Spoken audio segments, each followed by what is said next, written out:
Hello, friends. We are live with another happy hour, and this is going to be a unique one because it's just more of a question and answer. I am one of your hosts, Ryan Fring, creative director here at Backflip.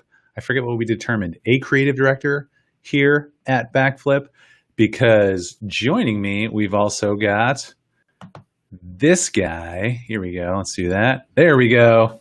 Yes. The other creative director here at Backflip. The creative director. I think that's correct. I think we decided you are the creative director and I am A. I feel like it's less, but I'll take it. We'll take it for now. And you have some special news to tell us, I hear. Yeah. You got a haircut. I didn't know I didn't. Oh, sorry. That was not the news. I do need one though. We had a baby. And Human. yes, and she came a month early. So it's been, our first one was a month early, but it's been a while since that, and we weren't expecting that again. So yeah, I believe you were up in the woods. I was wilderness camping. I was completely out of I actually had some signal on my phone, so I was able to get the 4 a.m. wake up call saying that, hey, we're the baby is on the way. So we got up and I was out there with my 10-year-old and a friend and his 10-year-old for their first wilderness camping trips. And yeah, we packed up in the dark and canoed out in the dark and got home as soon as we could. And I did not make it in time for the actual birth, but everything went smoothly and went very, very well. And yeah, Mom and baby are happy or healthy. Yeah. And you guys are starting to get a little bit of sleep again, maybe a little. Yeah. We're still in that very new baby phase where she's mostly sleeps all the time anyway, in between feedings and things. So the sleep deprivation is really because it's been shifted to, it's the other kids that I have to take care of now. So yeah, the 2.5-year-old and I have been getting a lot of quality time. That's awesome. Well, congratulations.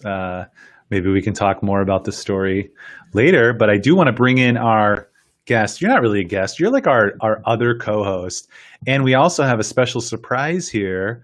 So we got Brent and Rob from Paradigm joining us. How's it going, guys? Spirit fingers. Horrible. So this is probably the best set that we've ever had right here. Yeah. What's right behind you guys. That's awesome.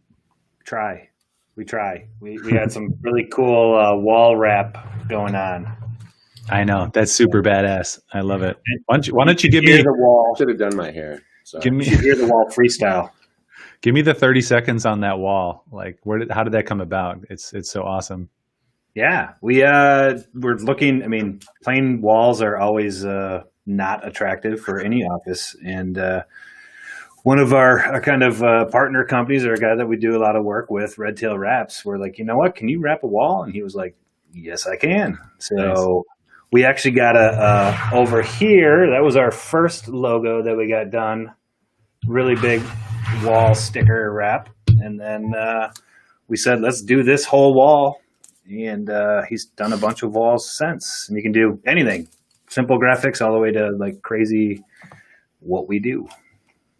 Yeah, I love that. And you've seen our office before, and that was hand painted, and that took like 2 weeks. So now after seeing that, I'm like, oh my gosh. Yeah. Can we save ourselves 2 weeks next time and do a wrap? That's amazing. Right? Yeah. Yeah. Thanks, Rob and Brent, for telling us about that. It's so great. All right. Rob's out. Our special guest is now gone. So. Yeah. So special guest, well, not special guest. Our other co-host today is Brent. We've done a couple of these with you. We've talked about how we're working together. You're working with us on digital and social and stuff and really helping us move those efforts forward. And today we're talking, here we go. I got a graphic, guys. Where'd it go? Oh, here we go. You need a drum roll. Boom. There it is. Yeah. So live event or live production. This is a live Q&A. So we're doing a live Q&A. Brent's going to be the man kind of controlling the gears on this. And hopefully John and I have some useful answers that we can provide to the questions. I have been monologuing, but I do want to give us a chance real quick just to say what we're drinking, because this is a happy hour. Right now I've got this Noble Wines Cabernet Sauvignon from some wonderful clients of ours, Baki Chiropractic. They're all over Madison and surrounding cities, so you should check them out. We did a website with them, and as a thank you, we got some wine and some other libations. So that's what I've got, as well as my sparkling and my tea, because you got to stay hydrated during these things. So, all right, next up, let's see, what do you got, John? I have homemade cider. Homemade in the sense that we got the apples off the tree in the backyard. We made applesauce, and then we used the remnants of that and boiled that with cinnamon and cloves and made cider. And It sounds amazing. Spiced rum. And I'm drinking it in a bear with me. This is totally a mom's mug, but it's also one of the biggest mugs that we have. So You're like this close away from being a frontiersman, and I love it. I'm coming to your house if it all goes to hell. yeah. All right. And next up, Brent, what do you got? Something amazingly special. I haven't drank in like 15 years, so I don't have That's anything totally really okay. fancy. There's Got, no like, pressure. water and Diet Coke is my. You could have put the water in a fancy glass. I mean, I could have. Just going to throw This it is out there. actually rebottled vodka. I use these simple labels to fool people. To hide it. Yeah, it's like the koozie that goes over your beer so you can bring it in to a theater, which I've never done. So Nobody has.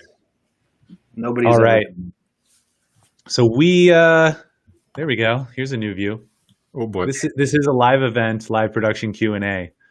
So why are we talking about this, Brent? Like, why is this stuff important? I know you've brought it up several times. Like, hey, you guys should do something like this.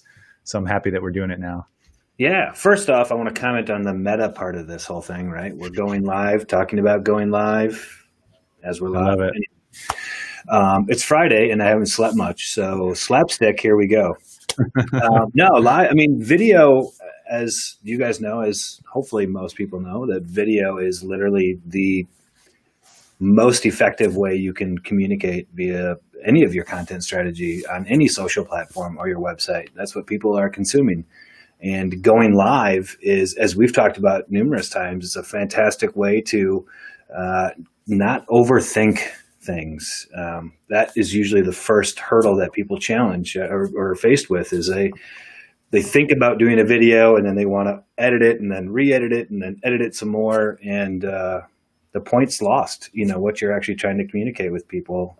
Just going live, it's done, and you've answered questions. And now, given the landscape of the world with COVID, you have to take your events and your trainings and your seminars and annual conferences and all that stuff and go online. And doing it live along with some pre-recorded video is a fantastic way of doing it. And that leads a lot of people to first still have to deal with that first obstacle of wanting to be in front of the camera and go live.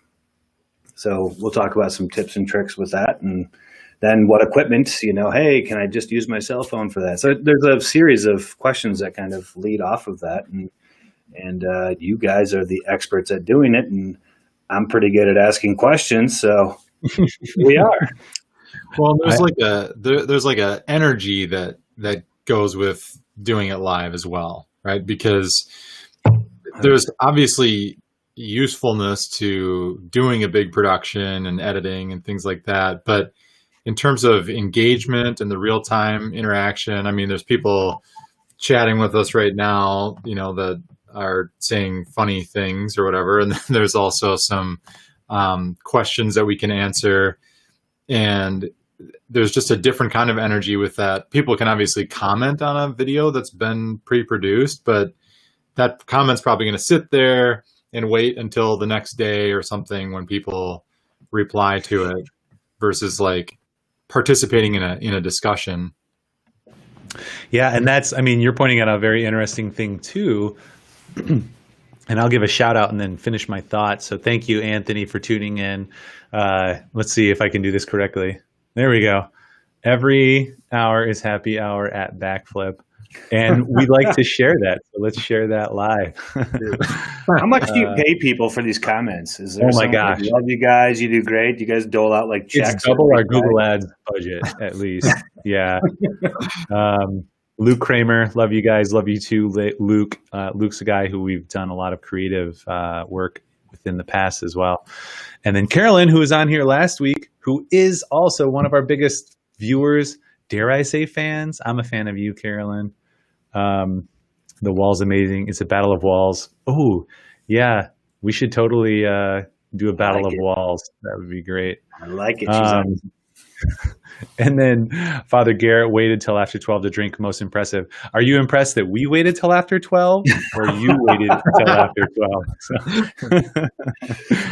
And of course, Carolyn rightly says it's 5 o'clock somewhere. But it doesn't matter because we drink responsibly. So the point of being live, like you were saying, John, we can do stuff like that. We can interact, and it's so great and it's so different. And we talked about it last week with Carolyn about all the unique things you can do and making it a special event.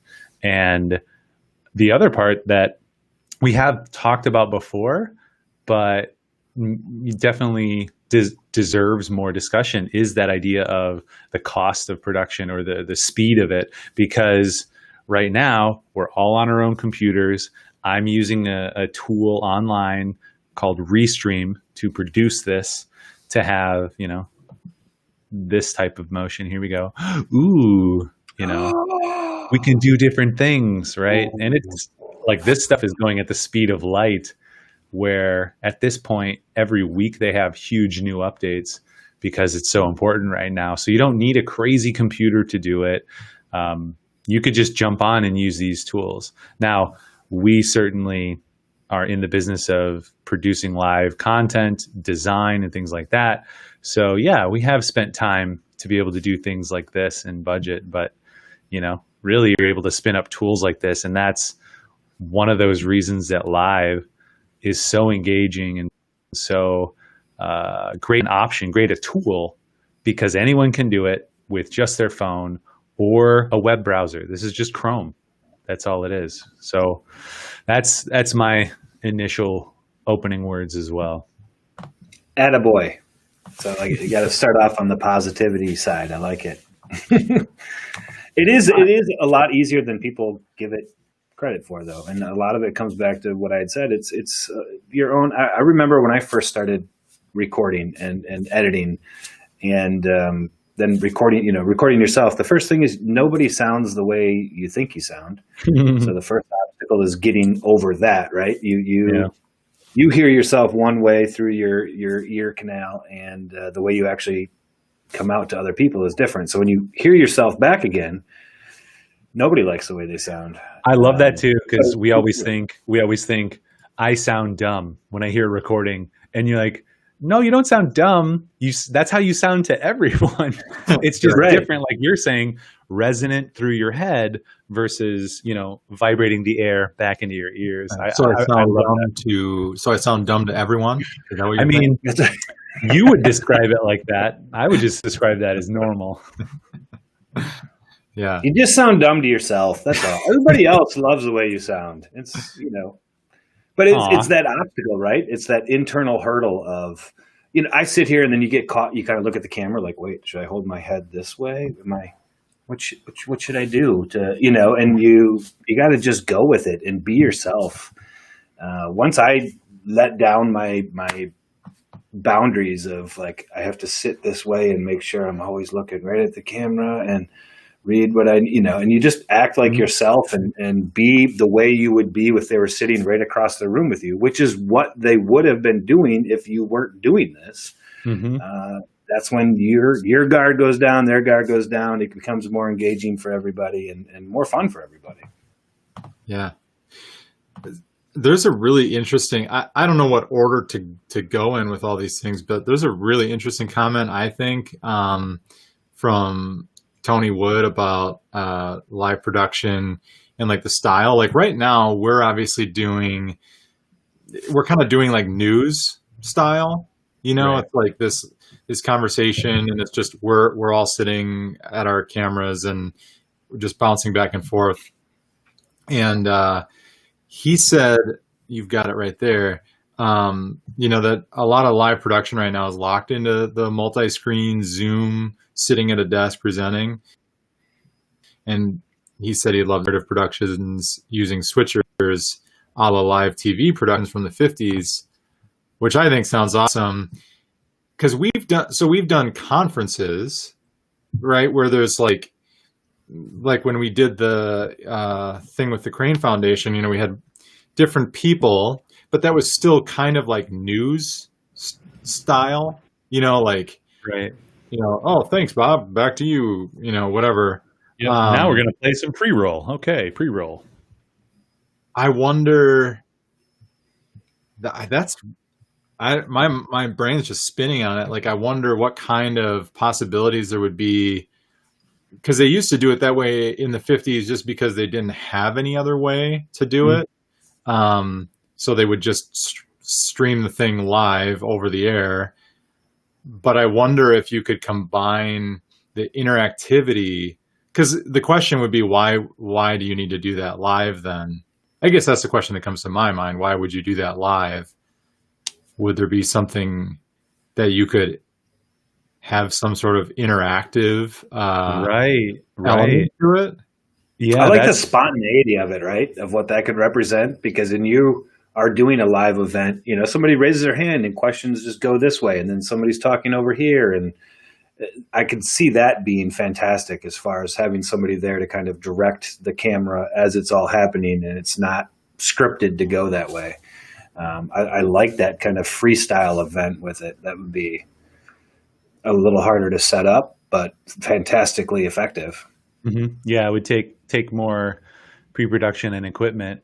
But I mean, that's something that we'll get to this as well, like the different levels of things that you can do, and maybe throw out some costs there for those who are interested in that type of thing.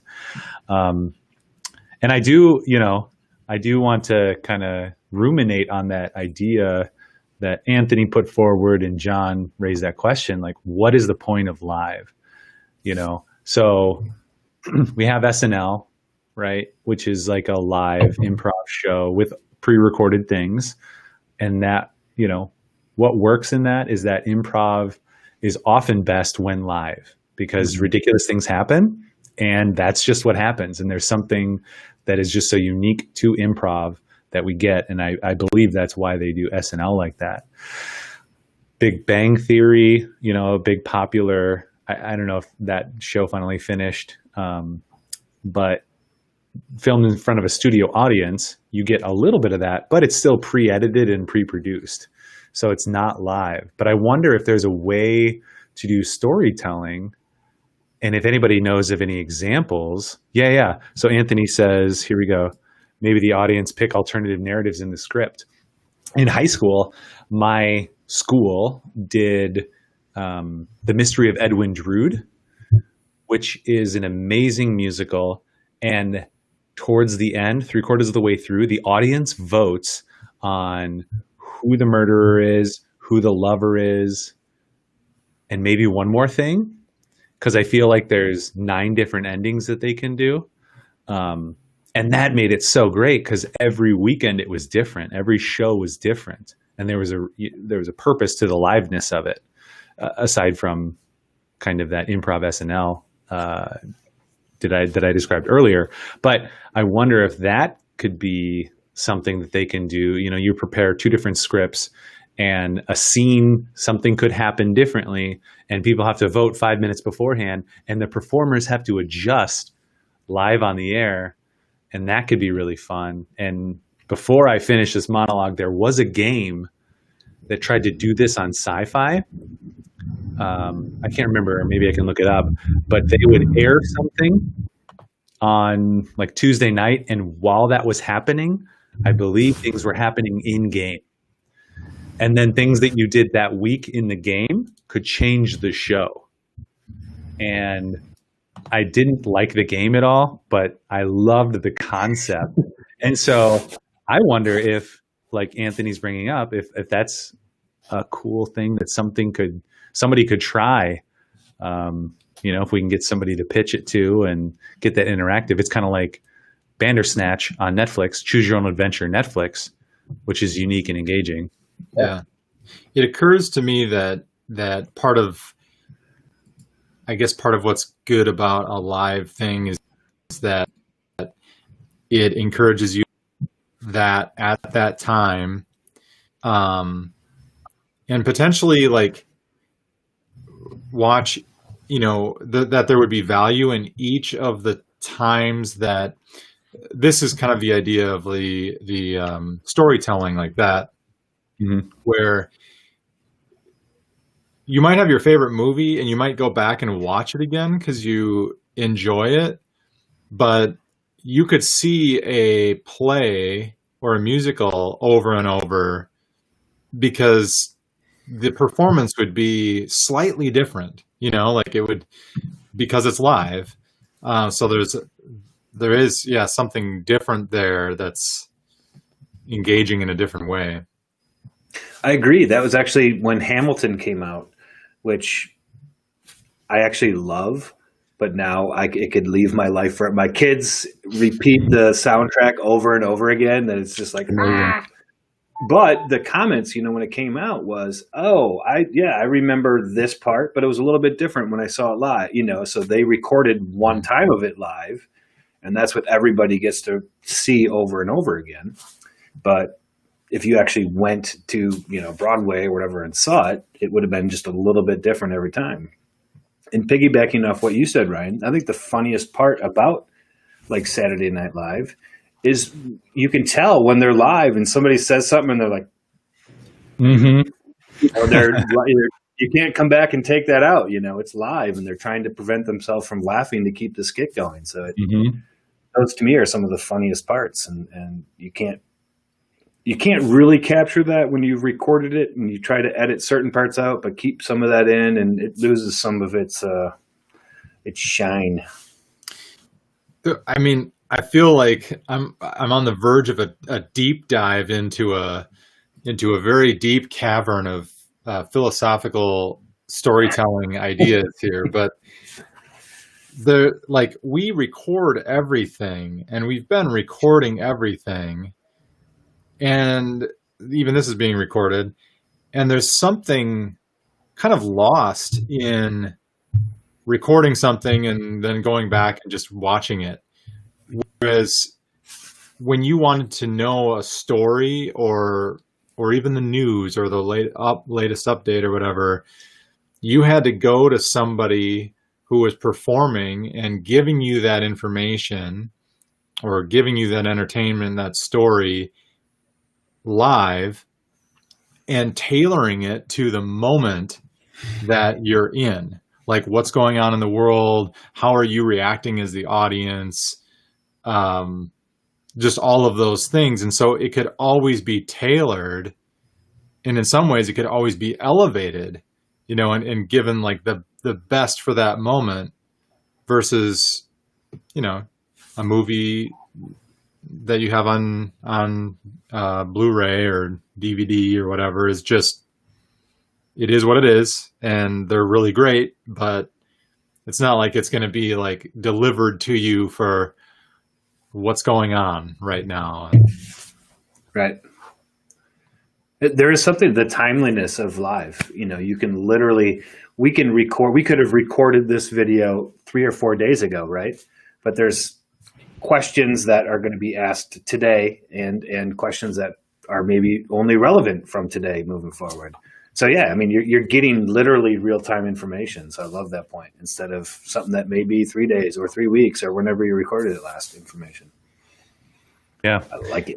And just the speed of it, because we used to do something like this show, and we'd set up the studio. It would take Luke like 4 hours, and eventually I'd still love to get back to in studio producing, but that just has like such a different, for the producer, just has such a different level of technological or requirement, setup requirement to them that this does not. So yeah, that's why I like live too. I'm also reading chat here. That's why I trailed off. So Anthony Wood also says, it'd be neat to do kind of finishing this, and we can go on to a new question. Folks in quarantine to see multi-camera live performances to fill the need for live theater. And I totally agree. Now, the one question that I have / the weird thing is like the Hamilton live production. I don't know this, but my sense is that they filmed one or multiple days and put those together. But then they also had they had a camera on stage, which I'm guessing they did just a whole separate recorded camera for on stage stuff. And Right. the nice thing about that, I love theater, but I also don't have the best hearing. Neither does most of my family. And What was that? Huh? I used to work with a guy who'd always be like, "What?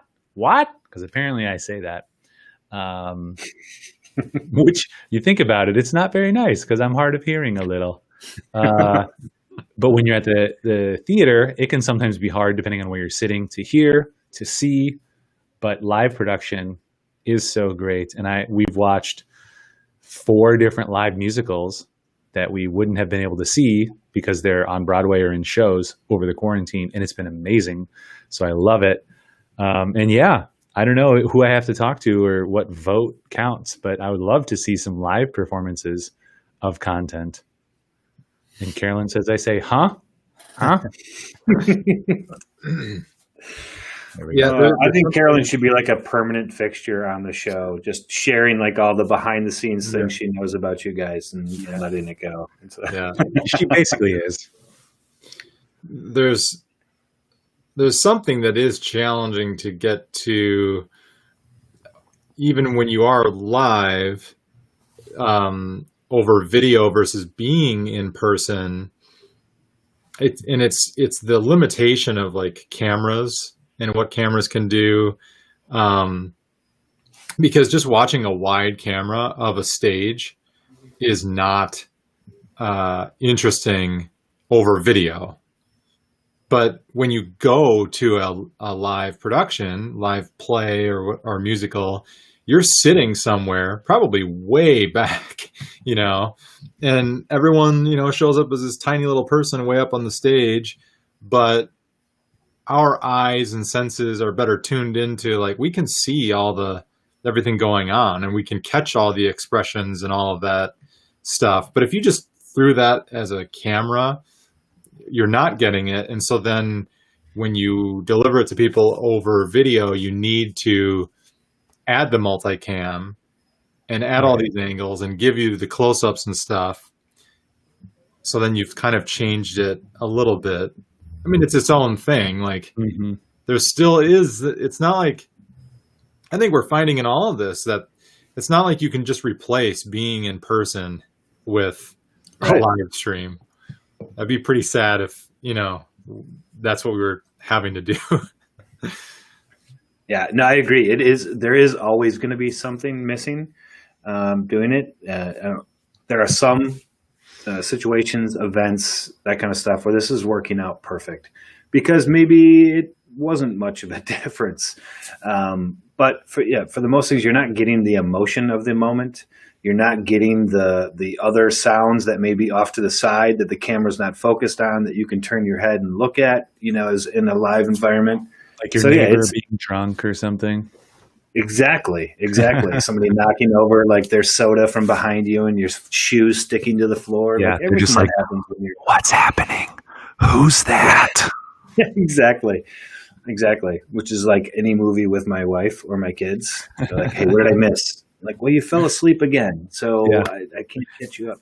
My favorite is the kids in the beginning of a movie. What's that? What's happening? Who's that? You're like, 30 seconds in, I don't know. Yeah. Well, let me see. The director called me and he went over the whole script. So what he's actually doing is foreshadowing what's going to Yeah, happen. you're like, let's pause it so I can tell you everything. Right. Right.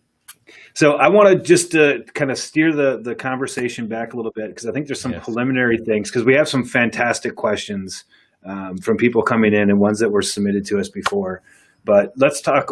I briefly mentioned you have to kind of get out of your own head before you go live and realize you don't look and sound the way you think you look and sound. But on a very basics of technology, Ryan, you started to talk about it. You can do it on your phone. You can just use a regular computer with Chrome. You don't need some supercomputer to do it. What else from a technology standpoint, if you will, or just getting prepared? I mean, obviously you want to try to pick a setting that's right, make sure your lighting's okay. But in general, can you just kind of give us some maybe tips and tricks on how to set your stage, if you will, and what you may need to do it? Yeah, I mean, I think maybe the basic two elements you need are a decent computer and an internet connection. And most of us these days have that. So that's basically the barrier to entry. And I'm doing this on my MacBook, which is probably a little beefier than most people, but you can do this on a MacBook Air because this is through a browser. So you don't need anything too fancy. Internet connection, again, we're all doing Zoom from lots of different types of internet connections, and it's working for the most part. And with systems like this, like Restream, this is just my video going to the internet, and then your video is going there too. So I don't even have to stream you guys here and mix you and then send a whole video signal back out. This is being done in the cloud. So those are the two basic elements that you need. We're all doing it to some degree, but I think it's a reminder that you can be confident because that's the basics. Those are the two things you need. Now, you also point out production value, and that's maybe where you can separate yourself from the rest of the crowd. And here, I don't have much production value. It's actually something I ordered some prints and stuff, and I'm going to be decorating, and I'm going to change my lighting a little bit as well, because production value then just kind of mentally brings you to that next level. And, you know, that's something to consider whether you're at home or in the office. And it's as easy as throwing up another light somewhere, adding a little artwork in the background, closing your window. In this case, I like having my window open because I get this nice edge on me, which is kind of fun. And then I have my key up here, which is doing some nice lighting. And so even though I am updating my background, so it's really nice, you know, it's not going to look as cool as yours, but I'll get some cool art back here. That production value is maybe the next step to consider once you've thought about those basics. Right. And it can be as simple as add a plant, put something with some color next to you, that kind of stuff. You know, it doesn't have to be, not that this is overly elaborate. I mean, we made it look, you know, with a lot of design stuff in it, but it's not a hard thing for anybody to add to their house or office. But just something to add some color, some personality, something that can be part of your story. Just like the ukuleles. Exactly. I forgot to up my production value. I have this big sheet of white paper that, because I have a window over there, but it makes a really bright hard key, and I have really not great lights in here. I should probably change them to like color balance them more with the window if it's during the day. But then a sheet of paper on this side, because I have a dark shelf right here that's, you know, that gets a little bit more advanced, but it's not that advanced. I mean, I think the thing is just like when you're getting ready, look at yourself on the video and be like, oh, see, like you can even see where my hand gets in the way. And it's like, okay, there's too much like shadow on the one side or whatever. If you want to like, because you could get, we know a ton about video because we run a video production company, but you can just look and, you know, make sure that you can see yourself as part of it. Like make sure that there's enough light on your face. And sometimes if there's too much light behind you, that can be a challenge, or Ryan's got his figured out in a way that, you know, he's getting enough from that coming around. So I love those points. And it literally, to piggyback off that, it's just test. Record yourself, change the lighting a little bit. There's no, there are people like, John and Ryan that are professionals at doing it, and they can walk into a room and within, 10 seconds be like, oh, we need to change this. We need to add this, have the light come from here. And that's their wizardry, right? But you can do that yourself. It's going to take you a little more time, but it's just testing. It's just trying out different things. Put a light somewhere where you wouldn't think you would need a light and see what happens. We are wizards. Yeah. Well, and here's kind of a technology example. Let's see if this works. So everybody hold up your Blue Yetis. Hello. Yes. So we all have these microphones. These are just microphones you can get at Target or Best Buy, but they, 100% better than your computer microphone, if not a lot more. But they're not super expensive. I think they have a under $100 model and maybe like a $150 model. So this is one microphone, and you can kind of hear what this does. Now let me change this to MacBook Pro. Let's see. There we go. Okay. So that's my built-in mic. You guys can hear the difference. I'm not monitoring, so I can't hear the difference. It's probably going to be a little bit more compressed, less bassy. There might be some more just kind of echo, but it's probably not terrible. Right. To that point, it's not. I mean, you could get away without having to buy an external mic, but to warm up your voice and everything, and you can start to sound like Barry Manilow if you do it right. You can do some more things with a mic. A little mic upgrade. Everything the light touches is our kingdom. I know these are points that you wanted to cover anyway, Brent, but we are kind of addressing. My mom was on the feed asking about stuff with school. That's what she's always asking me about, and I think everybody's dealing with it. So like, we're doing this as a production, we're trying to put titles on the screen and make it look really cool and switch between camera angles. Everybody, to some extent, is having to deal with this just because basic meetings are having to happen over video. And just because we're doing like something that's a little more creative doesn't mean that it's the only time that you should do it. Like, if you're having a lot of Zoom meetings, or maybe you're like teaching a class or whatever, you can still think about these things. They're still going to be useful. Add some light, a separate microphone. She mentioned people having a hard time hearing. It's like, might be that microphone.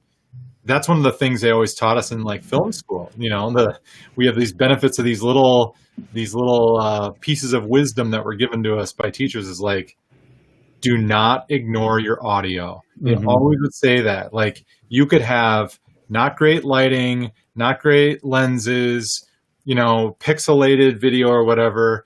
You need to pay attention to your audio, because if you have no audio, you have nothing. You just have me, and if my audio was gone.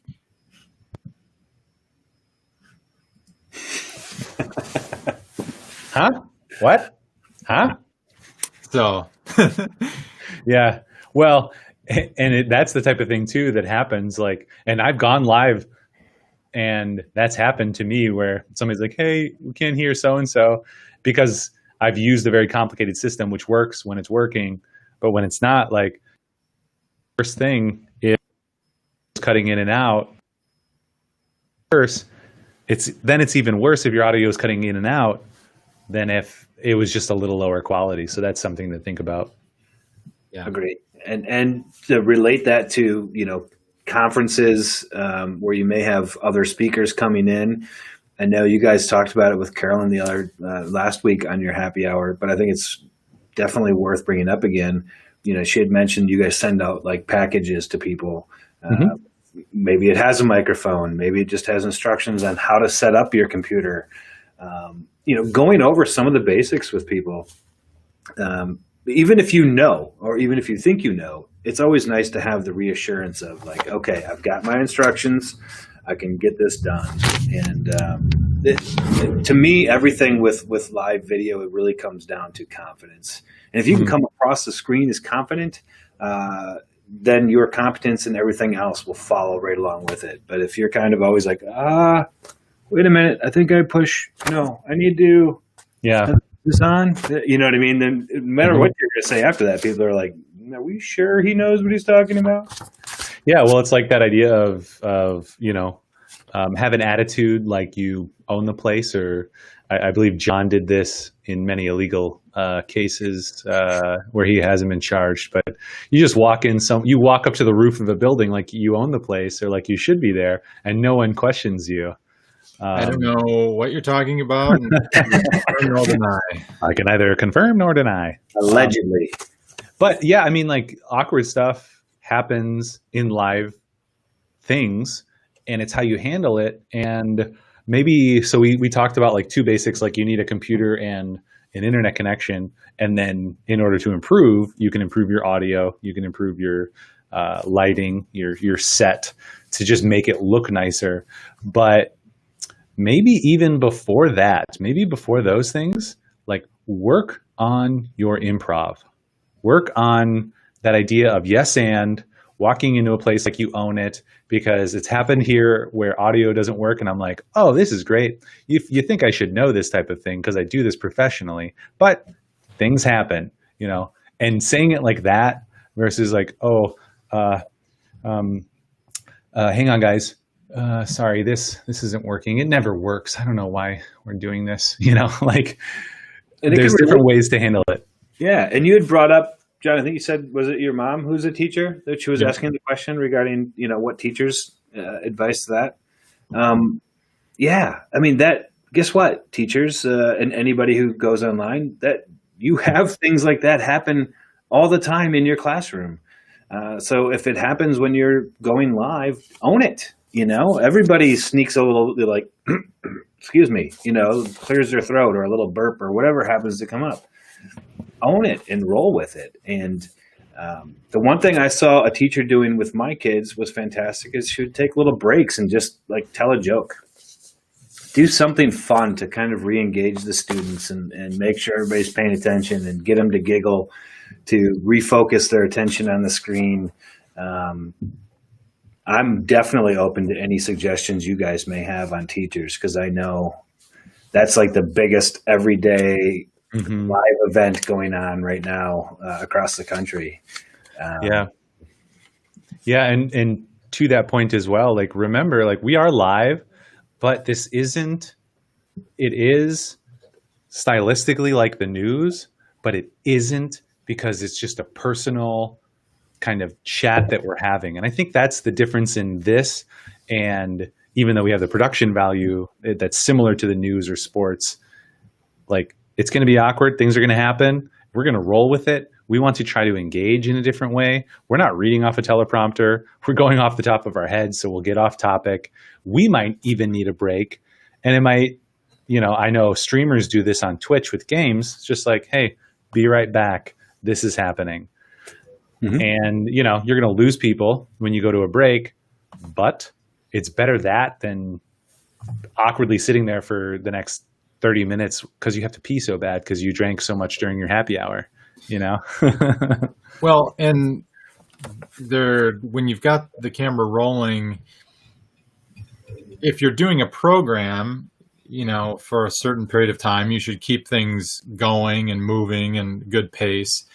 But in the instance of like teaching, if you've got to like teach all day, man, it just sounds so complicated. But if you've got to teach all day, realize like, well, what do you do in a normal day? There are moments of like, okay, go ahead and work on that worksheet, for a few minutes. And then once you've gone through questions 1 through 5, we'll address them. So then there's 10 minutes, 20 minutes of like not presenting and not talking, which when you've got the camera rolling and you're running a presentation, it feels like you need to keep going.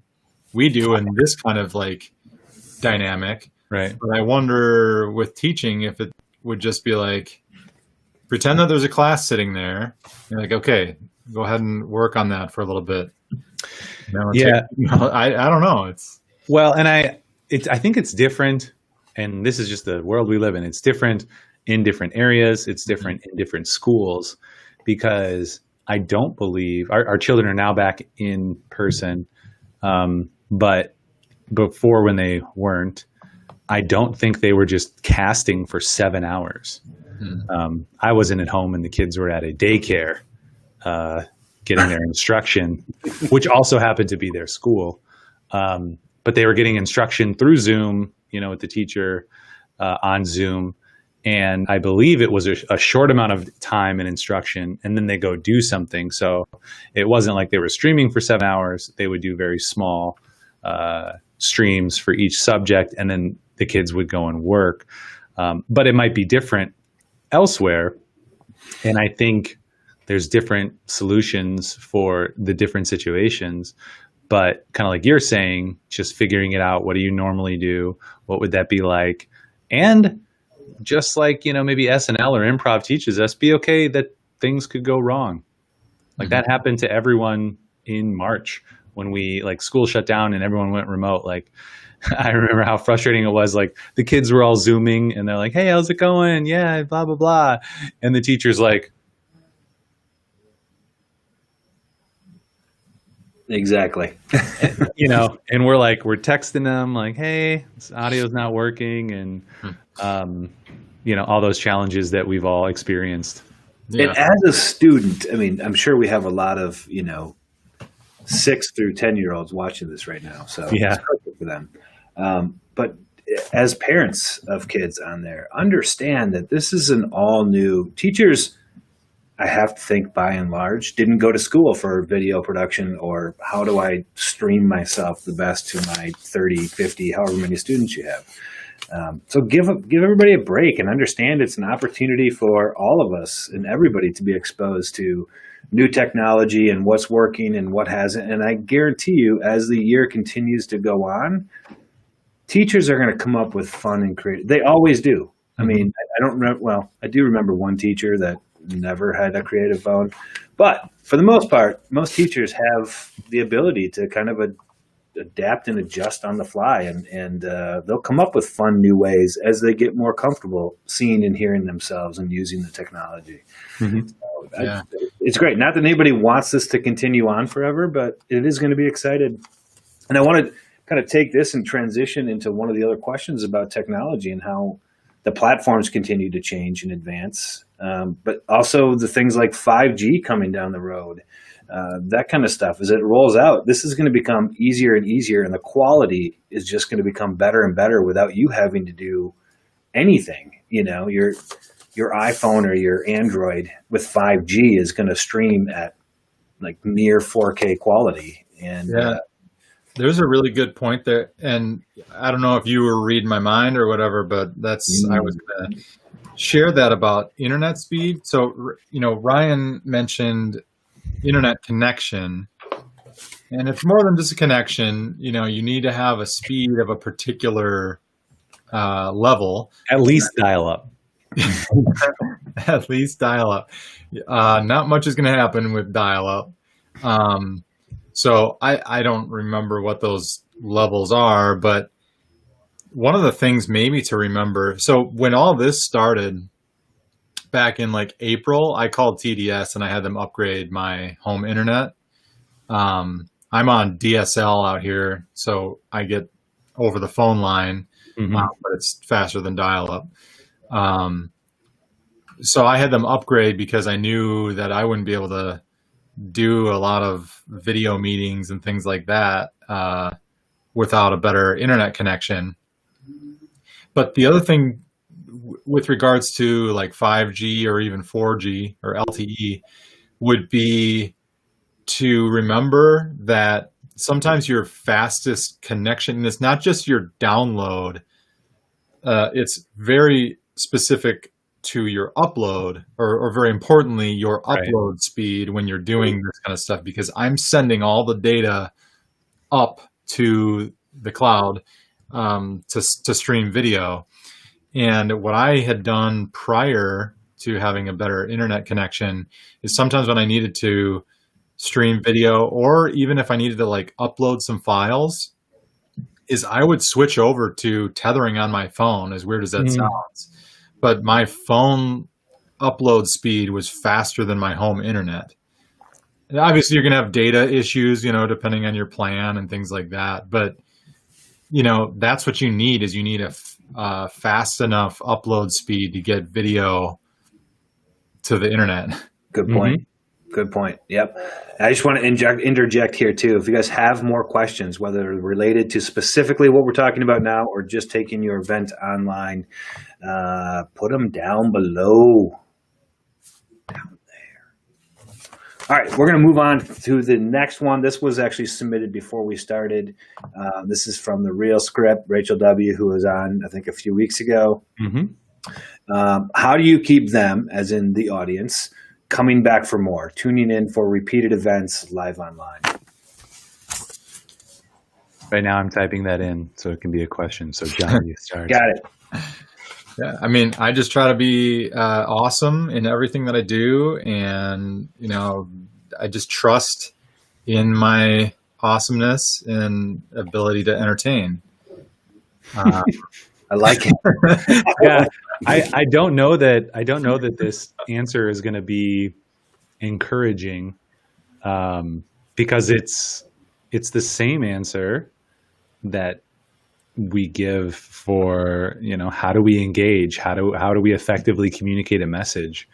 There are some different philosophies with streaming that add to the likelihood that somebody's going to come back. But by and large, you have to create content that somebody wants. Yeah. You know, people have to want it. And that's maybe number one, most important. I think number two is just engaging the community. Most of these will be for any type of social or creative content that you do. If you want it to be popular, you know, it has to be relevant. People have to want it, and you have to engage the community with it. And that's what we're trying to do specifically with this Q&A. And this is fun because last week we had, you know, between 15 and 20 was our peak, which was pretty big for this channel. But then we got, you know, 400 views after the fact, which is very common. Then this one has been constantly between 5 and 10, which is great. So this is obviously some relevant content on our social networks. What did I say number two was? I didn't write any of these down. I'm just going off the top of my head. Number one is you got to have content people want. Number two is engage. So actually asking questions and answering, then people feel really engaged. And I think number three, the big thing with live is a regular schedule. So this is True. If you look up like how to succeed at Twitch streaming, how to be a YouTube streamer, how to be a Facebook live streamer, that's going to be one of the, you know, if it's not the first, that's one of the top 5 things, is have a schedule so that people can expect when it's going to happen and know where to come. And beyond that, it's all the normal things. You know? And I want to just touch base on your point one again, because that is relevant whether you're going online or doing live anyway. I mean, if you're putting any content out and your first thought is, what do I want to say? You've started out wrong. It's, what do customers or what does my audience want to know or hear from me? It should always be focused on what they want and what they want to hear and how they want to hear it, not what you want to say. Because we'd all love to just get up here and be like, here are the 7 things that make us great. Okay, now bye.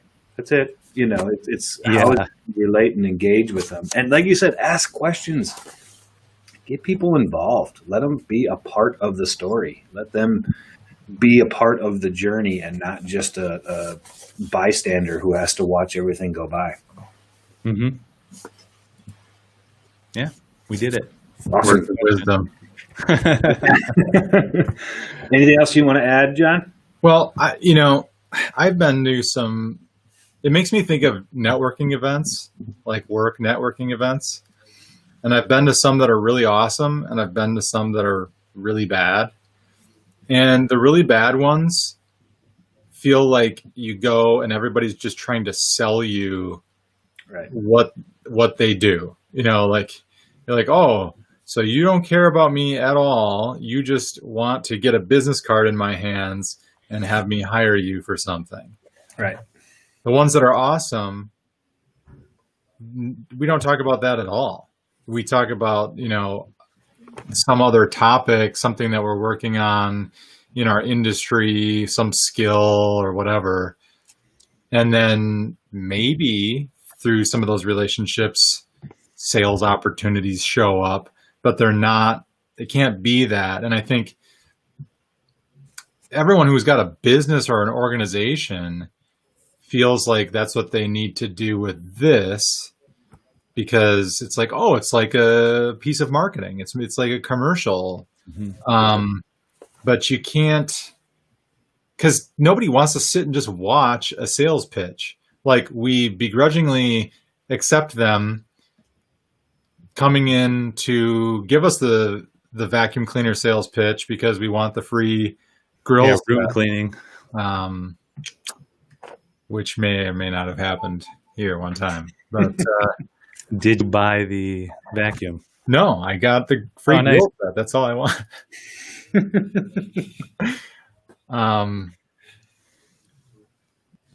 So we just don't.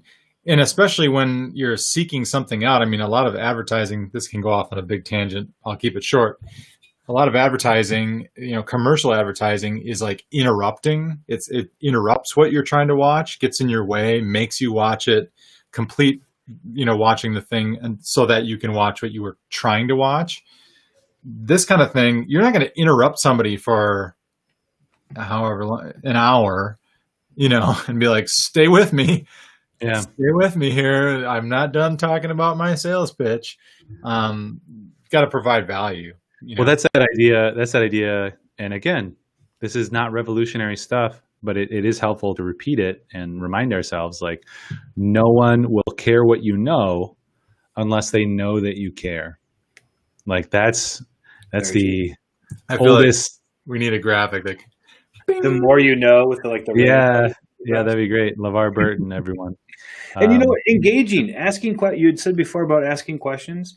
Just like right now, very simple for us to say, hey guys, if you're getting some value out of what you're listening to right now, please leave a comment, like the video, and better yet, share it with an audience or a friend or a business that you know that can benefit from this.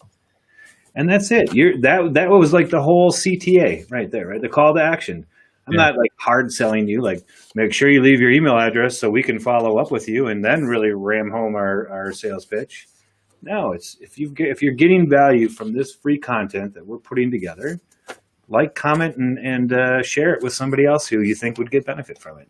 And that's it. Well, and maybe that's the difference between conventional sales and modern social media and strategic marketing or digital marketing, is that there's this idea of being a thought leader or content creator.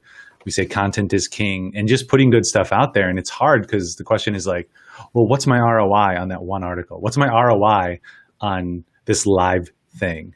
And it's different than a specific commercial where you can say, well, we got these 5 jobs, so that commercial has an ROI of this. And you're like, well, we created content and people engaged, and with video, that can be like a year-long prospect. Somebody's not going to say, oh, I need to do this, I'm ready to spend $50,000.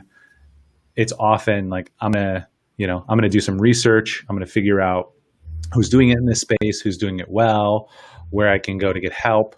And so having a myriad of content like this, along with the rest of your strategy, just gets you into that space where when somebody thinks about their need, they know that Backflip or Paradigm has spoken about this and they've done good work on this. And so I'm going to give them a call, because we're not calling them saying, what can I do for you for video? You need some video, you need this, and you need that. Right. You're just creating a positive sentiment in their mind that they'll remember as projects may come up down the road. Right. It's kind of like dating. Like you're playing hard to get. You don't want to be hard to get. You want to be right there when they're ready for you. But you're just putting content out there that's relevant and important. Does that mean we're paying for dinner right now with the free content? Is that kind of like us paying for dinner? Yeah, no, I mean, translation would work. I expect that to arrive soon. So Yeah, no, I mean, it's a great point though, in making sure you just always have your customers' best interest in mind. Your audience, you have people. So in general, with social media and all of your video content going live usually ends up going out through some kind of social channel. There are a number of people who will like and comment and share and that kind of stuff. And then there's the lurkers, which is really an affectionate term, not to sound bad or creepy, but it's the people who never will like and comment or share. But you are influencing, they're the kind of behind the curtain, and you are still influencing how they're engaging or their willingness to share your content with others. And you can't just look at the numbers as like, oh, okay, here we had 36 live viewers and 1,000 people watched it later. True. But there's still so many other things that are happening with that content that it probably is half or maybe 3/4 to half of the numbers of the people that actually did see it. Mm-hmm. So it's a long game. The other thing to add to it is that this video being used in a marketing purpose or in sharing information like this, it's never going to end. We get, and I'm sure you guys get it a lot too, people who are like, hey, we just have this campaign we're going to run. And then it's like they want to shut marketing off and then start marketing again and then shut it off. Well, marketing should always be something you're doing, and it will never stop. And people are always kind of like, oh, you're just trying to sell me more. No, your customers are not always going to be the same customers. Your audience is constantly changing. And why I'm bringing this up and relating it to live video is know who's tuning in, especially if you have an annual conference or something where you do kind of control, you know already who's going to be watching your video based on registration.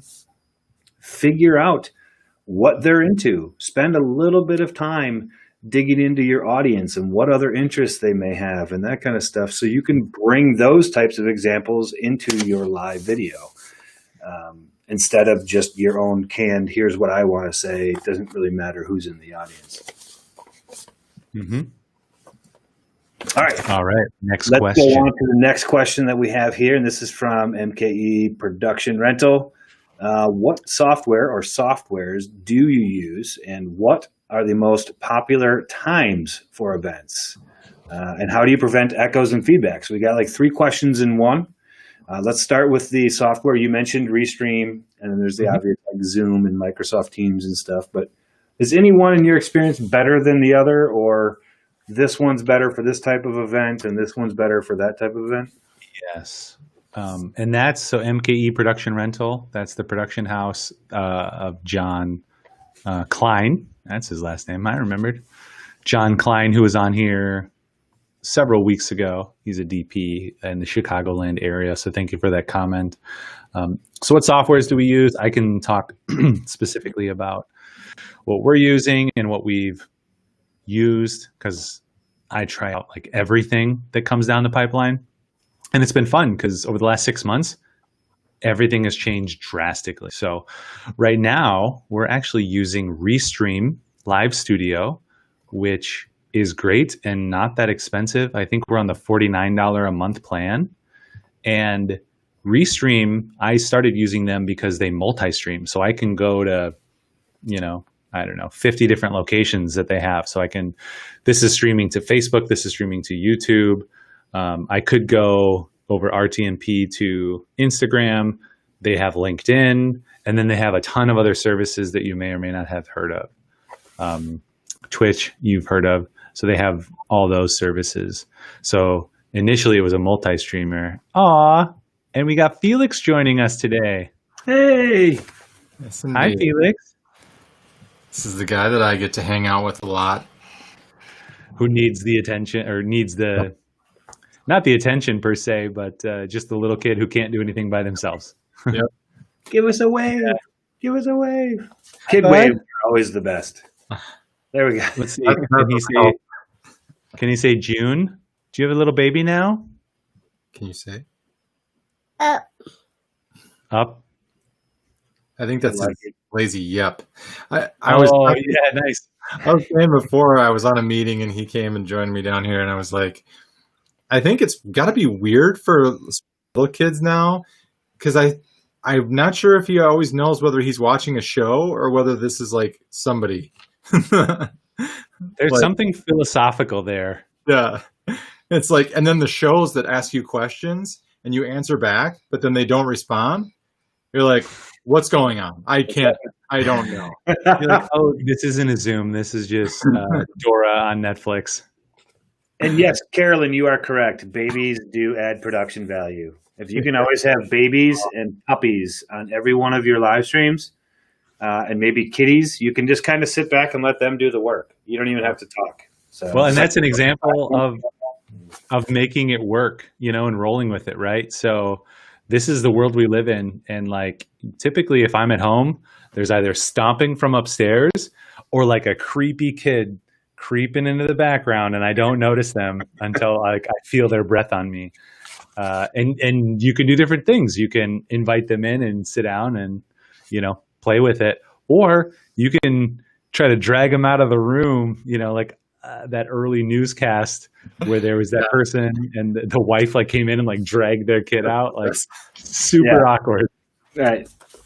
Yeah. Keep in mind, we're still watching you. So if you want your parenting questioned, Yeah. go ahead and just give your kid time to go. Watch everybody untuned. So yeah, technology. We're on Restream now. They have just a super robust live studio, and it's great. Like I can spotlight someone. This is a newer feature. I can expand someone, and so we hide people. We can show us, kick people off, and you guys just joined from your browsers too. So this is a great tool Very to simple. use as an example of something anybody can do. Now, do you think this is better for educators, or better for if you're doing a conference, or better if you're going to have 3 guests or less, or is there anything like that you kind of put some constraints on? Yeah, that's a good question. I think this is perfect for most people out there who aren't super tech savvy or have some tech skills, but maybe they don't have the computer or the time to do something like OBS, Open Broadcasting System, or Livestream Studio, which is very expensive. OBS is free. That's what I typically use. That's what I use when I stream some games, mostly because I play games and I'm like, I don't know. It's fun to play games with people. And if no one's playing with me, I want somebody to jump in and chat. So I'll use OBS for that. I use OBS for this show. And it can get kind of complicated, and I mess stuff up. So that's the trade-off. Like tools like Restream or StreamYard do this type of thing really well and kind of idiot-proof a lot of it. But you don't get additional functionality. Like I can't have custom overlays right now because if I'm streaming a game, I'll have an overlay and people can chat and chat pops up. These tools have some of that, but don't have other things. So when you want to get real fancy, you're going to use OBS or Livestream, or if it's a big conference and it's like the keynote or something else, you're going to use one of those tools that are specifically created for the job. But these are getting so advanced, like Restream, StreamYard, they're getting so advanced. And I've been chatting them up the whole time we've been on this, like, hey, this would be a great feature. This would be a great feature. And I have, complete confidence that we'll see some of that stuff over the following weeks and months because it's ubiquitous with streaming. So yeah, these are great tools for most people, and can take care of most situations. So we all know of what comes in on Zoom. They have that virtual background you can use, right? And in perfect situations, it can look okay, but for the most part, it's never very good. What do you think about the use of? Are there live and I'm forgetting chroma key things in any of these that you can use like a green screen for? Is there or any benefit in doing that? If you are maybe forced and I just have a plain wall and I don't really have anything. Well, I was going to jump in and say that one of the pieces that if you're not in production that you might not know like how it all works.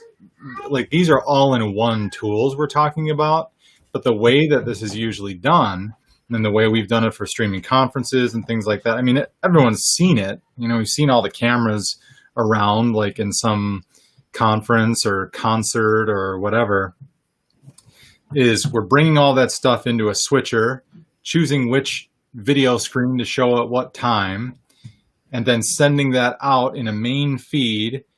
And then we usually have a little device that converts that signal, compresses it, and then streams it to a location online somewhere. These tools are doing all of that all in one. And the tool that we use, you know, there is a chroma key feature, so we could like shoot somebody against a green screen and have a background fill behind them, and then compile all that and send it. In terms of like other people doing it just on their own, I'm not aware, and maybe Ryan knows if like one of these all-in-one solutions does it. Yeah. So also John's talking about kind of the high end, and that really works when we're producing event content, conference content, where there's multiple shots, multiple people. We're streaming to a huge audience, and we have a lot of equipment to do that. And basically we can do almost anything with that setup. With what we have here, there's basic functionality that you have on your computer. And so like Zoom has that. You can tell Zoom, I believe, that you have a chroma key behind you, and it will use chroma key as opposed to motion sensing, because I think it uses motion and like is just kind of smart and can find a person. And that does fine. But you could go total chroma key and just get, you know, a sheet from the store, or you can get actual chroma key drop downs from Amazon. They might be like $100 or something. And that will key out really, really well in those tools. Zoom. There's no chroma key in Restream yet, but this is a very new tool.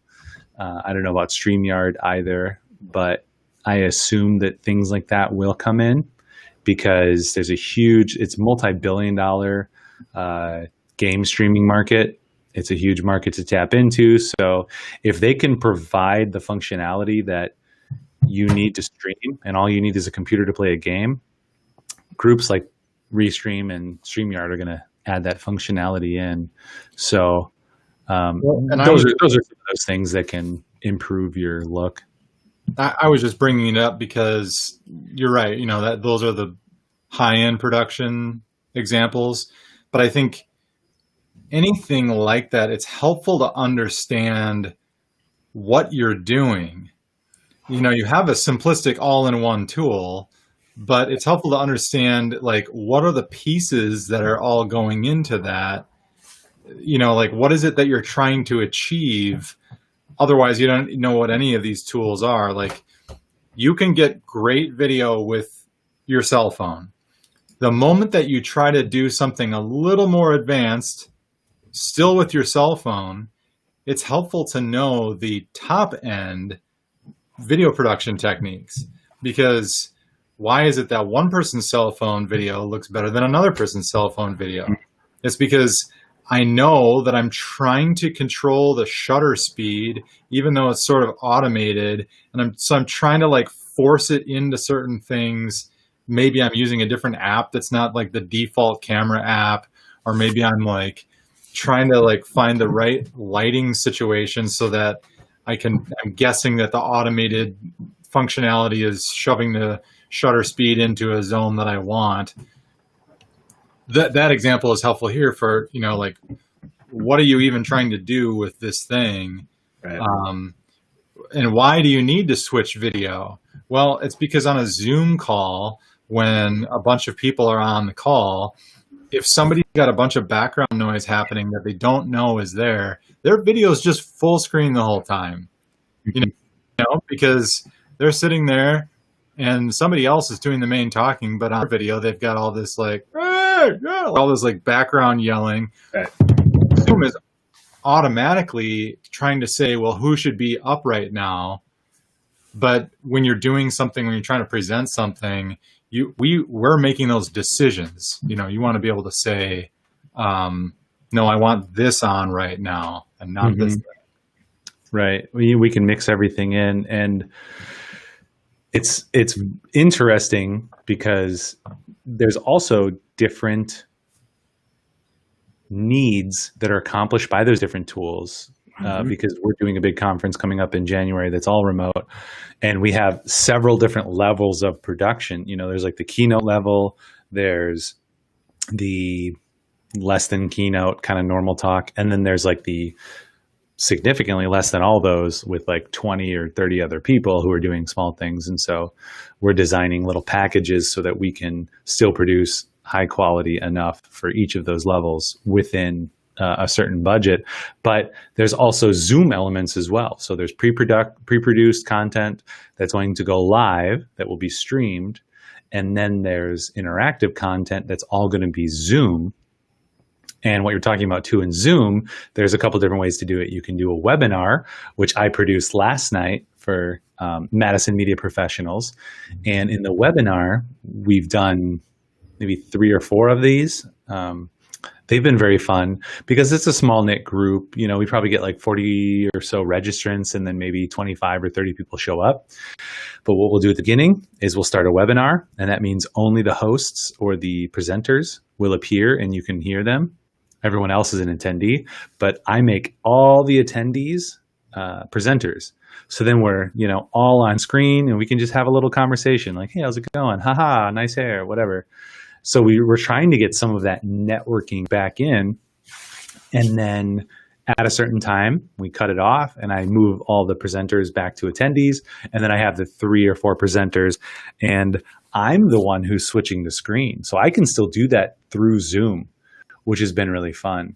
And the reason we're using Zoom is because we'll also pull people in. So an attendee has a question, we'll pull them into the live stream because we're trying to mimic what we did in person where, you know, John raises his hand and he's sitting there and we say, yeah, what's your question, John? And everyone hears John's question. John has a follow-up and we can get that with Zoom. We can't quite do that here because people would have to join in. We'd have to send them a link and do it very differently. So it kind of gets back to that right tool for the right job. And I think we were going to say, go ahead. I thought you were going to say, yeah, we see your hand, John. Let's let somebody else raise their hand.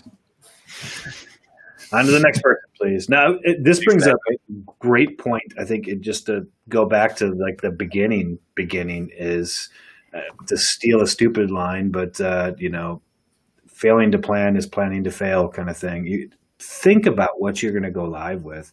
Yes, think about it from your audience's perspective. Think about what's going to be of value to them, but also think about what tool should I use and when should I use it. And actually, you can lay out a little chart at about this time we need to do that. You know, something that's going to visually remind you that you need to be using your technology at different pieces in different ways. Because it's easy once you get started, you get wrapped up, you just kind of freeze in your one position in what you're doing because you get stuck in your own thought and you don't want to lose your train of thought. So you stop the production side of it. So either practice, plan, or look at, you know, some people like the talented individuals at Backflip to give you a helping hand when needed. Something fun that's happening too. I don't know if you guys are experiencing it, but my video is kind of glitching. Carolyn sent me a text.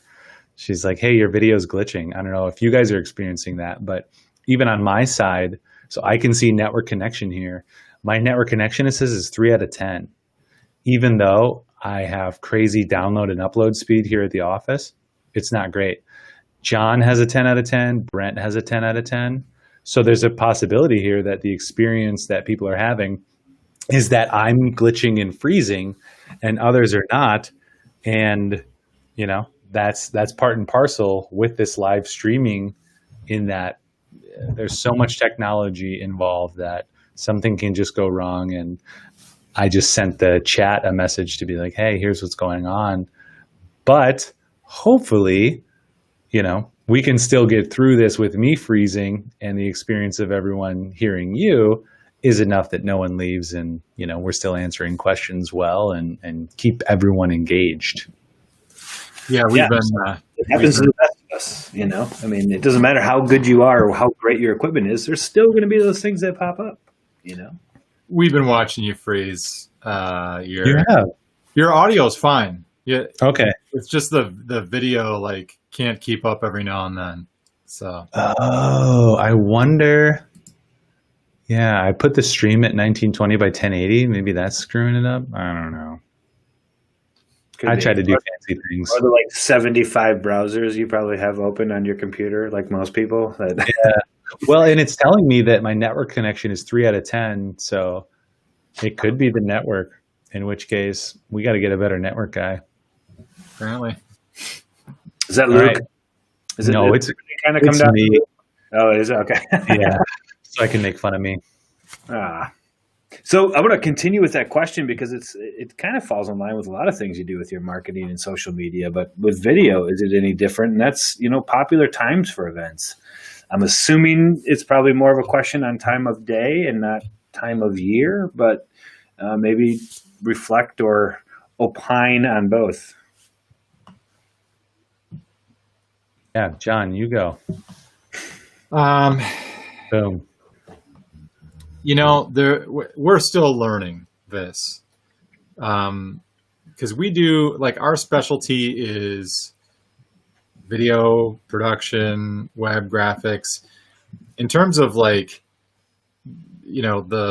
science of when people are the most engaged, there's probably other people that are more qualified to answer those questions. But I mean, that's what we're just trying to shoot for, is trying to think about when might people be available to, jump on and participate in something. So that's why our happy hour is at noon on a Friday and not at 4 or 5 p.m. on, a happy hour time, because the people don't want to be sitting at a computer watching something at that time. They want to go home, or they want to go out with friends and go to happy hour. So, some of the events that are taking place right now, some of the things that have gone virtual and gone digital have been in a typical evening slot. And I've actually been really surprised by the amount of success. I think, when people know that an event is happening, there it is. And maybe that's what it is I'm committed to this organization, and I know they're having their event this evening, and so I put that on my calendar and I attend it just like I would attend any other thing. Whereas this, where we're trying to have an ongoing weekly, live stream, we're trying to put it in a space where we think people will show up to it. Because even in my life, I'm not going to commit to one evening out of the week every week to watch something like this. I've got too many other things going on, but I'll attend a digital event or a virtual benefit gala, things like that. Yeah, I mean, my opinion on it is timing is like everything else. You hit it on the head. First, is this something that's normally scheduled? Then keep it during its normally scheduled time. If it's something that's kind of one-off or something special, all we ever tell people is give everybody enough notice. Over communicate. There's no such thing as just informing. You're not trying to beat it down their head, but just if you have their email address, send an email, let them know you're doing it. Your social media channels, however it is, let people know. Hey, and guess what? If you can't come live, you can always watch it again when you are convenient, when it is convenient for you. Mm-hmm. Yeah, I could always add more, but we're kind of at 1:30 right now. I'd love to maybe rip through a couple questions. Rip them. Well, we've got there's some overlap, so I think we're doing well, because I looked at some of them as well. I think we're doing well too. I think we're hitting a lot of the points. Except for my video, which I can't troubleshoot. TC's question, he had asked about he asked about stage performances, and Anthony Wood kind of his questions covered that. I love the idea though of doing live. You guys take this opportunity to do things on camera and live that you normally would have been done behind the scenes. Bring people into your world, into your process, into what you're doing. I love like live table reads, that kind of stuff that people normally wouldn't have access to or see. There's some cool opportunities for you to very easily share. And if people are involved in your process, they're going to be more involved and committed to you, your brand, your company, whatever it is you're doing. Mm-hmm. Yeah, I'm totally down with live table reads because it's interesting content that people want. D&D games, yes. And TC, you invite me to that game, I will play. I might even produce the video. I'd restream like this, but I definitely want to play.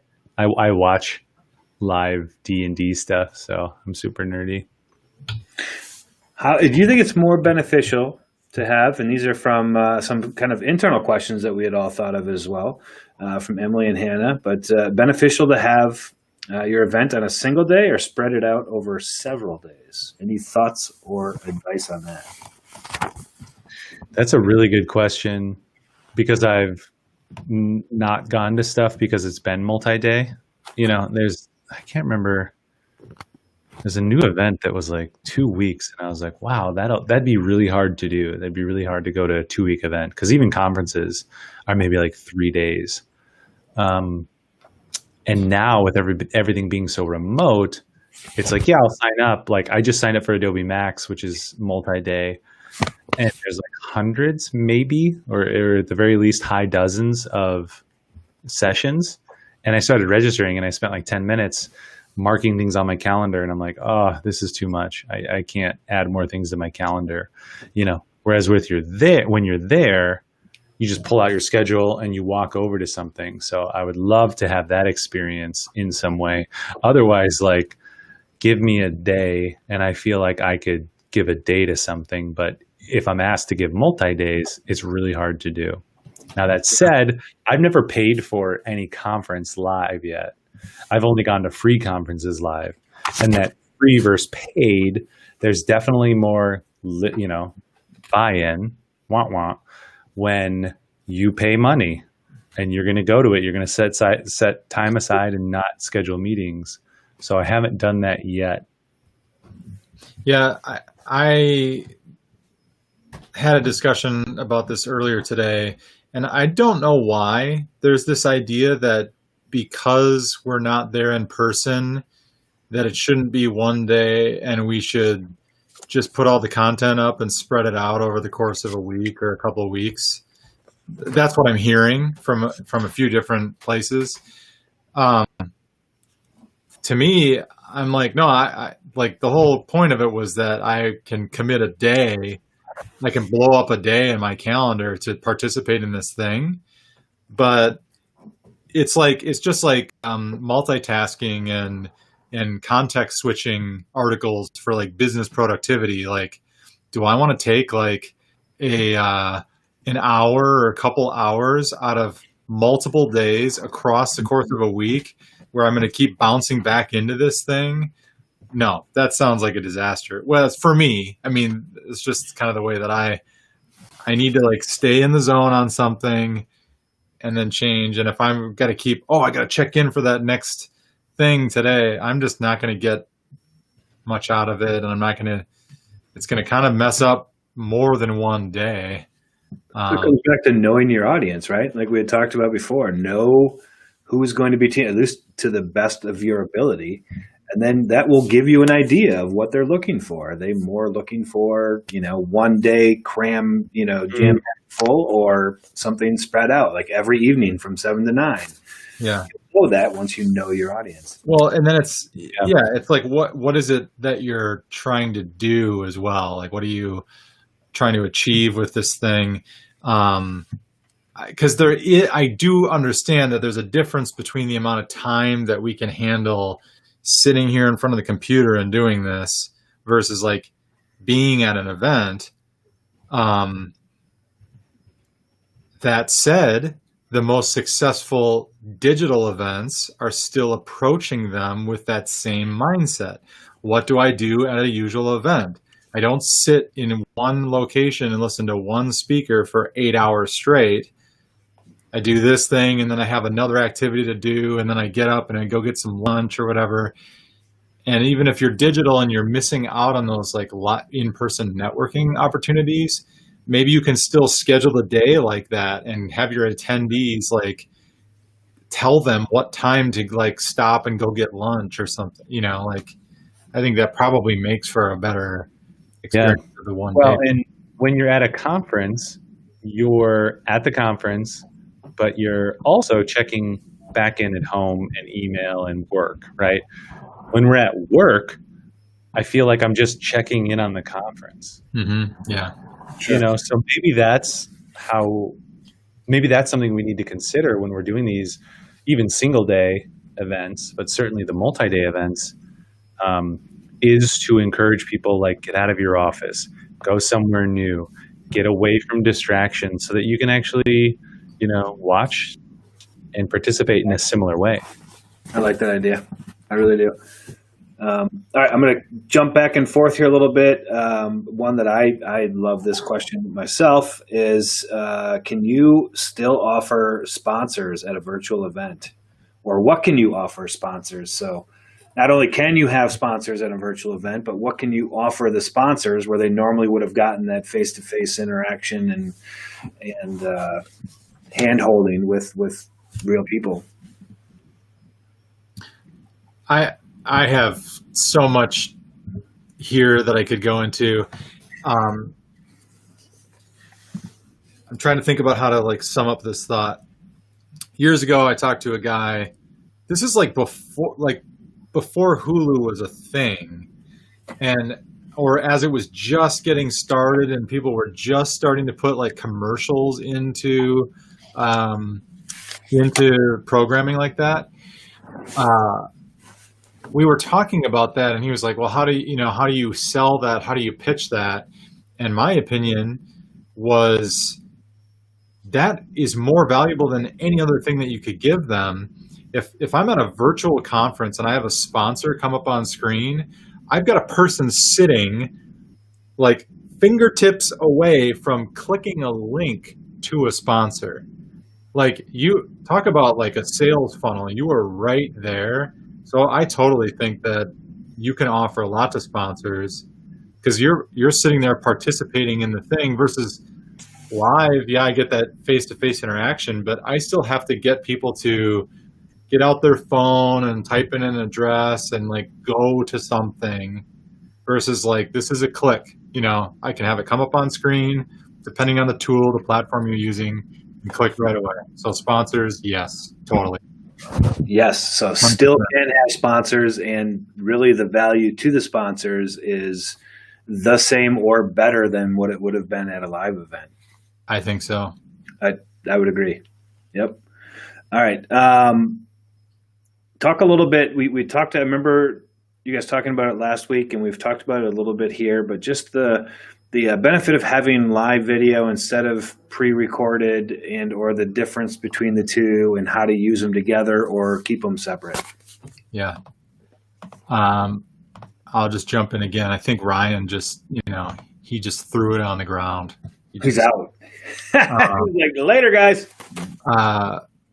So we're using kind of a combination in some of the conferences and things that we're doing with our clients where we're saying, well, hey, because you're doing this virtually, because you're doing it on a digital platform, we can pre-record the keynote or some of the main talks, and then you can really like dress those up, re-record them, do what you need to do, and make them really good. But then when you have your like breakout and your kind of round table or your discussions, open questions, you definitely want those to be live. So that's kind of how we've been breaking that up. I mean, you can go live with everything, but it actually does make it a little bit easier in some instances to do those keynotes pre-recorded. But you still premiere them live. Yes, you Right. still run them live just like you normally would. I like it. Yeah. I'm like back.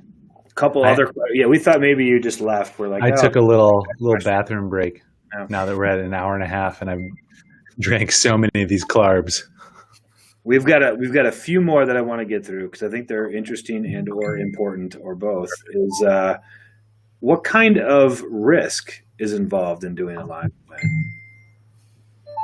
What kind of risk is involved in doing a live event? Financial risk or risk? Is there anything you need to think of legal wise when you do a live event? Is there? I mean, certainly, yeah. Different things for different organizations. But for instance, next week, Friday, we're going to have Charlie on. EV Land premieres. We're so excited to be able to talk about that. We weren't able to talk about it until the 15th when their marketing efforts went out. We're super stoked. Also, just because we have such a great relationship, they've asked that any information requests, any reporters or anything like that comes in, that we refer them to their team. So part of that is making sure that, one, we don't give anything away before the premiere of that content. The other thing is, like, we don't want to say anything that puts us or them in an awkward situation about the project, right? Because the whole point is to reach out and to engage and to do good work with it. And those are two important things that we need to think about. And we're marketing this over the next several weeks. And I'm going to be jumping on live occasionally when they post things, just to talk about it and share some behind the scenes things. And so with that specific instance, we just have to be aware of what is out there, what we can share, and make sure that it's safe information to share. It's not that hard because, important information like budget, like we've never had a client on and like, okay, how much does everything cost? Because everything is so dependent on the client and the arrangement and what you're doing, and the scope of it. And without having, multi-hour conversations about a budget, it can be very hard to talk about budget. So that's like one of those things you don't want to talk about. And then the other thing, if someone were to come on and say, hey, what's if a reporter came onto the stream and ask something direct, we could refer them. That's kind of what we know we need to do. Or if it's just related to us in production, I would be comfortable sharing a little bit of information, but that's the consideration that we have with going live and talking about this one specific project. Yeah. And I was going to bring up, and I'm glad Carolyn actually brought it up as well. If you're going live, you're going to have music in the background. All the streaming platforms, you still have to be careful with copyrighted music. Or right in the middle of your going live, YouTube could just be like, hey, guess what? Because it's all AI that's monitoring that, so they can shut you down immediately. So it is something to keep in mind. Those other things you have the right. Even if you've purchased the right, like we've had videos flagged because of music, even though we have the license for it. And that was something we considered. So the International Crane Foundation stream, we were going to have music. But then when we started talking about it, it was like, well, here's a Spotify playlist. And I was like, oh, I can't do Spotify. I can do Creative Commons, or there's a bunch of lists. You might not be able to get very specific with the type of music you can play, but you can still play music. But you will get shut down if you play copyright music, even if you have a license in some cases. Yeah. Is there any other things like that you may want to use that you should keep in mind before you're planning on using them? I mean, any copyright video clips or audio, they got algorithms scanning it, and they will shut you down. They shut down popular channels too, even though it falls under fair use. Fair use is not I can do whatever I want. Fair use is a defense in court. So if somebody ended up suing you, you could use fair use in court. But months earlier or years earlier, they just shut down your stream and shut down your channel. Like, Yeah. that's the On thing a that can. related but side topic, isn't there like a general rule, like you can use 6 seconds or something like that of, let's say, a video clip to, if No. you were going to be making a comment or talking about something regarding it? It's No. it's basically, I think these came about because people were just kind of like, well, nobody cares that much if it's real short, but like, we went through a documentary that is actually being distributed globally. And we worked with a media lawyer, and basically you can't use anything that you don't own, like it's just, you can use them for parody or satire. So that's like one of the clearest instances of being able to use things for fair use. Or like journalism. So like if you're reporting on something, showing a small clip for the sake of talking about it or having some commentary about it, someone can still say, I don't want you to use that. And then you still kind of have to follow that.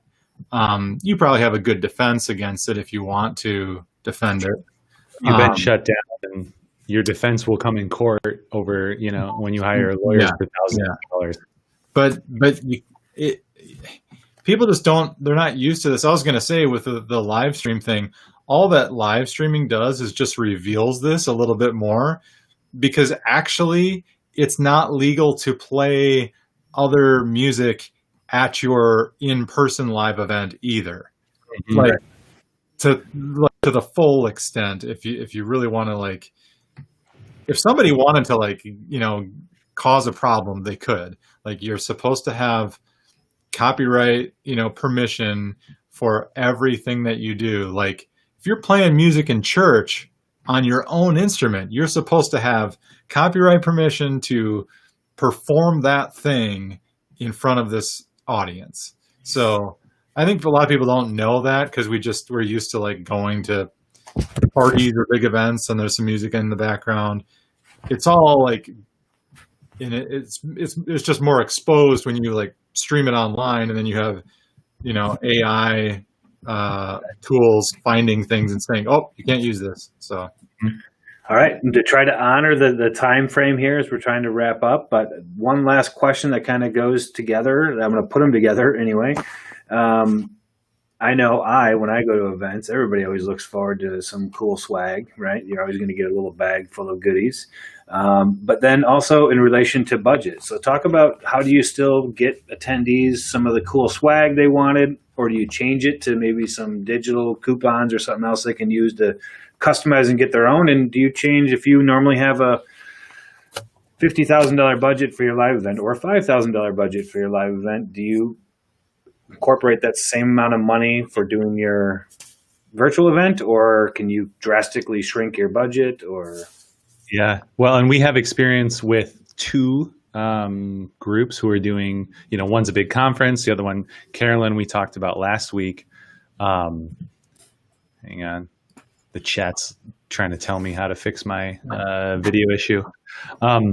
So those are the two examples that we have. Those are upcoming events, but I'm super convinced that it's still going to be great and it's going to work really, really well. So we can talk a little bit about those specific events. The first one, Carolyn's event with St. Ambrose Academy, the gala dinner, the benefit dinner turning into an online event.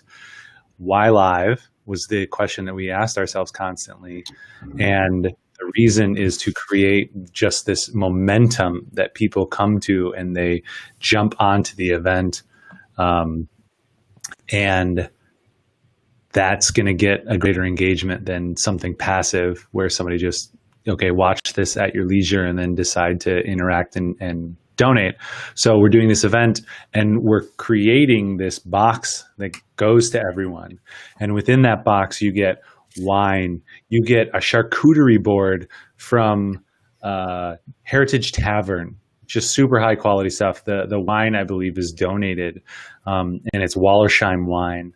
So you're getting some just really high quality local stuff that it's essentially like that idea of, like, what businesses do you want to be around when hopefully this pandemic stuff is over, and it's getting those people on board and doing something unique for the viewers. So putting something together, having envelopes in there that have game pieces or game elements that are open during the live stream, and that people interact with the live stream by sending content into us, and then we judge them and post the best pictures. Or I think one is I almost said something. I don't know if I can give that away. Another thing is interactive that, there's a quantitative assessment on, because judgment, it sounds like a bad word, but there's a quantitative assessment, and we say, here's our winner, and we can do that live. And so you have to sign up, you have to, pay your fee, you get the box, you get food, drink, games, pieces that interact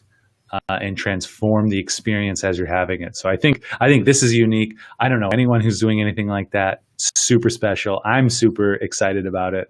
Obviously invested, from a backflip perspective, but like I'm super invested from a personal perspective, because I want all events to be like this. Right. I think this is an amazing thing. And this can relate back to the engagement part too. You want to keep people engaged throughout the event.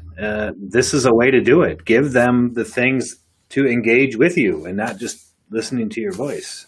Oh, and Carolyn says here, let me post it. I can say it. So there's going to be a quiz in the box, and they always do this. Like, it's like, are you smarter than a third grader? It's, are you smarter than an Ambrosian? And the answer is no, I'm not smarter than an Ambrosian. But the quiz is awesome and just helps you understand the quality of education at this school. So not only is it fun and engaging, it helps to communicate that just high level of education. So it's got those features. Yep. Yeah, I think it's similar to one of the other topics where it's like, what would you do for the in-person event?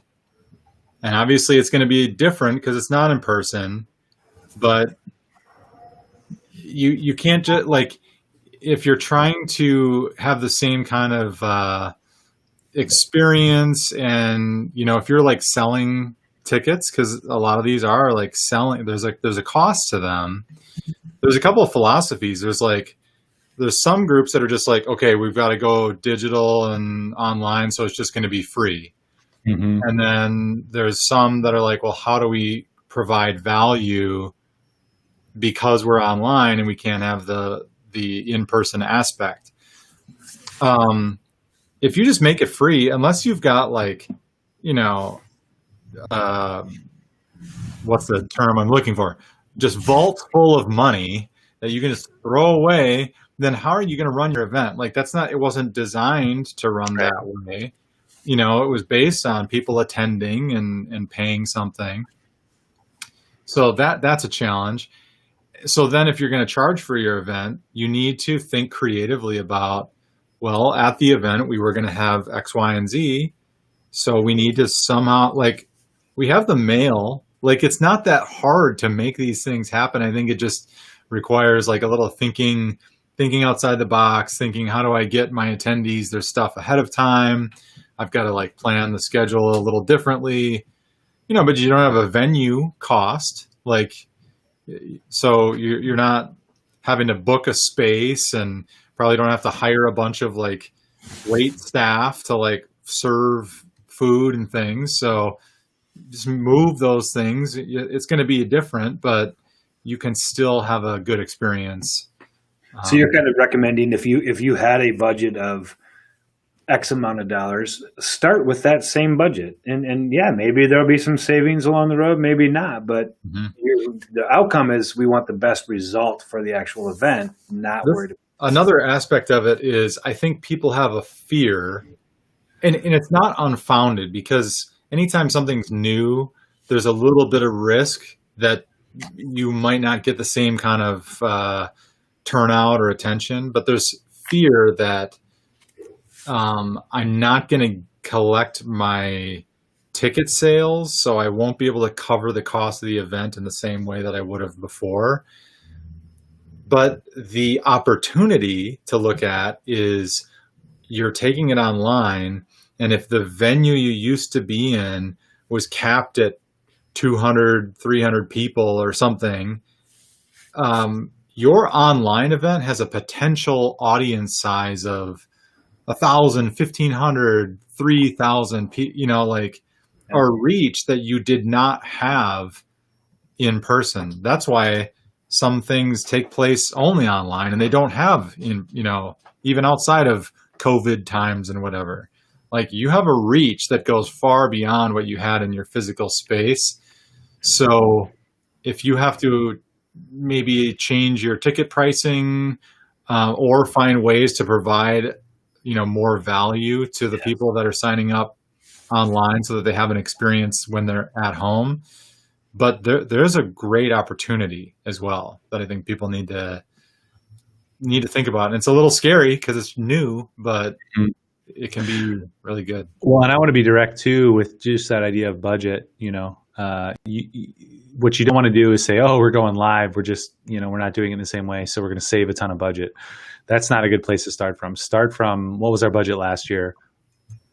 We're going to start there. It could be more expensive because we have additional technology that we don't need. A $30,000 event is very different than a $200,000 event. So on the high end, there might be more budget that you can save. On the low end, there's potential that it could be more expensive. Sure.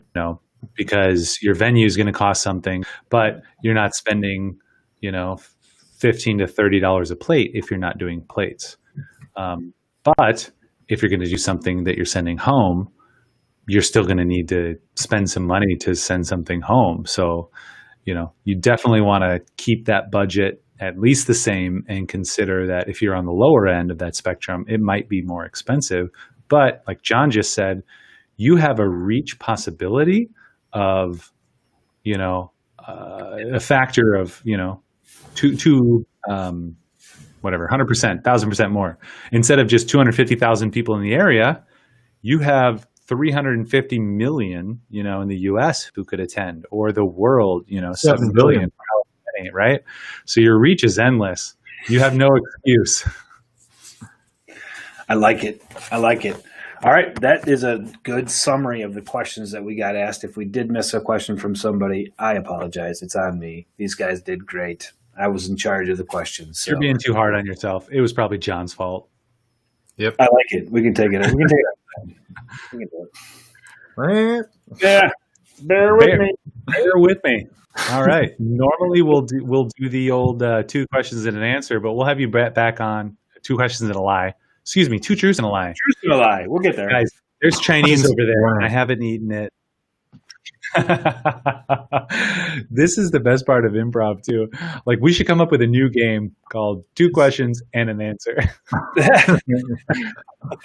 have to come up with one answer that answers both questions. I did have one clarification because I'm chatting with Restream Chat right now. I thought everything was happening in the cloud. It's actually happening on my computer. So your video is streaming to my computer and it's being mixed here. And I think that's why my video keeps glitching, because I'm also processing the video and sending it back to the cloud. So I was mistaken on that. My computer is still super beefy, so I'm going to troubleshoot with them how to fix this later. But yeah. You learn something new every day. Even though that's the best part and the most frustrating part of doing all of this. But be open to the experience and roll. Bear with me, and we'll get it done. And with that, but thank you guys very much for having me on and contributing in whatever small way I did. I think this has been a tremendously helpful. Just knowing the questions that we get asked and I hear out and about, and building off of what you did last week with Carolyn, I think is absolutely fantastic. Yeah, thank you so much for coming on and putting up with nonsense for 2 hours. It's the way it goes. That's the best kind of sense. And hopefully we provided some good content out there and some good answers. If you have more questions, please do post below. We're monitoring. We're watching that. We're happy to even just text more answers. Maybe we'll do another one of these live. And next week, we get to talk with Charlie. Super excited about that. We get to show EV Land on the stream because it premieres over on Genre 2030, so go there. genre2030.com. Sign up, bookmark it, watch all the films there, take a look, do all the things. We're super excited. So tune in next week. Same bat time, same bat place. Thanks. That trailer has me excited. I'm Cool. excited to see it. It's going to be great. So thanks, Brent, for joining us. Thanks, John, as always, especially in this special baby time. Yeah. That's Although it. no pictures, no baby on camera. Little disappointed. I mean, Wow. it's like TV She's gold curvy. there. And The baby's really busy right now. Yeah. She has Zoom meetings to attend. Mm. All right. That's it. Thanks, All right. everyone, for tuning in. Thanks, guys. Bye. Thank you. Bye. Bye.